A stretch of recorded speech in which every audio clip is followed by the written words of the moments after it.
ডাকসু নির্বাচনের ফলাফল বাংলাদেশের জাতীয় রাজনীতিতে প্রভাব পড়েছে, এ ব্যাপারে বলার অপেক্ষা রাখে না। কিন্তু প্রকাশ্যে কিন্তু এটা এখনো বহিঃপ্রকাশ ঘটেনি। কিন্তু তোলপাড় হচ্ছে ভারতে। ভারতের একের পর এক ভারতীয় নেতারা বক্তব্য রাখছেন। এখানে দেশটির অর্থাৎ ভারতের পররাষ্ট্র সচিব এবং বাংলাদেশে নিযুক্ত সাবেক হাইকমিশনার হর্ষবর্ধন শ্রিংলা একটা ভয়ঙ্কর কথা বলেছেন জামাত হচ্ছে চিতাবাঘ, কখনো তারা অবস্থান পরিবর্তন করে না। তাহলে কি গত 15 বছরে জামাতের উপরে যে নির্মম নির্যাতন নেমে এসেছিল, এখানে কি ভারতের ইন্ধন ছিল? আমার তো তাদের মনোভাব দেখে, কথাবার্তা দেখে তাই মনে হচ্ছে।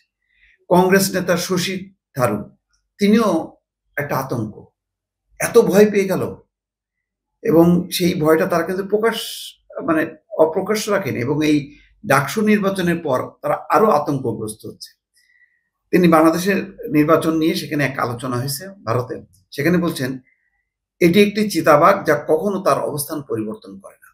তার মানে খুবই ভয়ঙ্কর একটা পরিস্থিতি, যে জামাত ইসলাম ভয়ঙ্কর, যে তার যে মানে চরিত্র, ভয়ঙ্কর চরিত্র, সেটা তারা পরিবর্তন করে না।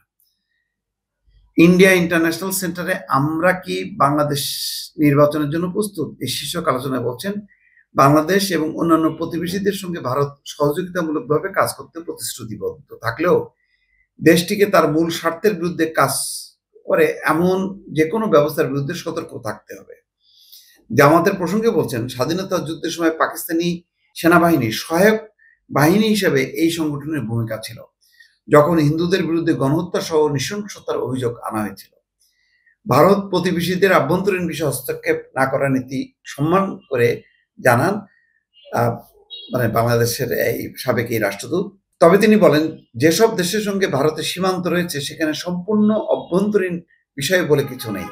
এটা একটা হুমকি, যে যেখানে সীমান্ত আছে সেখানে সম্পূর্ণ অভ্যন্তরীণ এটা বলার বিষয় নেই। তার মানে একটা ইঙ্গিত দিয়ে রাখলো যে প্রয়োজনে আমরা কিন্তু ঢুকে যাব।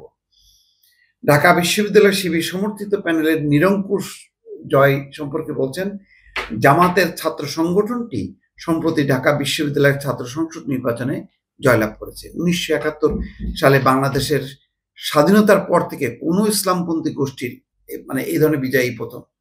জামাতকে মুসলিম ব্রাদারহুডের সঙ্গে তুলনা করে বলছেন যে তাদের হাতে রক্ত লেগে আছে এবং তারা মুসলিম ব্রাদারহুডেরও অংশ। বাংলাদেশ, মিশর, পাকিস্তান এবং বিশ্বের বিভিন্ন স্থানে বিদ্যমান একই মুসলিম ব্রাদারহুড।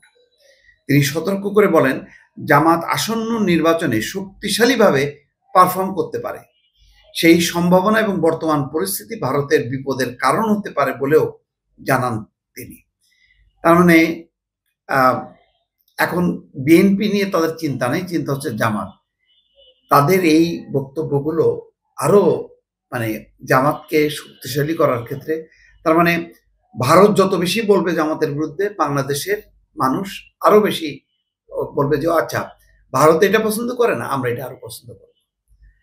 এইসব বক্তব্যের মধ্য দিয়ে তারা কিন্তু জামাতকেও মানে শক্তিশালী করে দিচ্ছে। দর্শক দেখেন, তার মানে তাদের আতঙ্কটা কিন্তু জামাত, এবং এই কারণে আমি বলছিলাম যে বিগত 15 বছরে যে জামাত নিধন, যুদ্ধাপরাধ মানে ট্রাইব্যুনালের বিচার থেকে শুরু করে সবকিছু এখন মনে হচ্ছে যে জামাতের মূল লক্ষ্যটা ছিল প্রথমত হলো জামাতকে ধ্বংস করে দেয়া, তারপর হচ্ছে বিএনপিকে ধ্বংস করা।